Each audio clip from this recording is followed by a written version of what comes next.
Alright, I am going to attempt to plant some rose seeds this year. Last year I tried to plant some, but I did not have any luck at all. So this year I've divided them into 3 categories. I read online that the best way to do it is to sand them. So these ones have been sanded, and these ones have been unsanded, and both of these 2 sunk to the bottom of the cup when I put them in water, which supposedly means that they are more viable. And these ones here floated. So those 2 are unsanded, that one is sanded, and these 2 sunk to the bottom.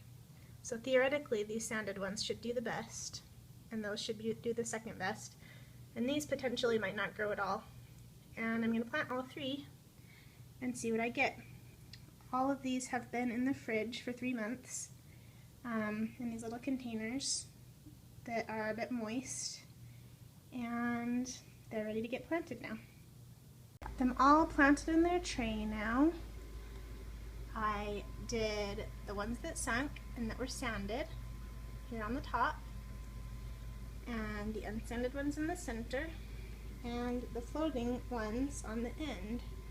So potentially, supposedly, the ones up here will grow the most roses. These will grow the second most, and these may or may not grow any. Supposedly the ones that float aren't viable at all, so we'll see what grows, if anything. I have, under the flat, a heating mat so that they will be able to start faster. And once this dries out a little bit, I think it's a bit too moist, I think that I will put the dome and light over it as well. And we'll see what grows.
Decided to add one last video to my video about growing roses from seed. This is one of the roses I grew from seed in the video. I planted this in the spring and it's fall now, so it's been growing all summer. Just wanted to show you about how big you could expect one to get in one season. It's about, I would say 1 foot tall or so. Maybe 1.5 feet. Hopefully it'll survive the winter and I'll have it again next year.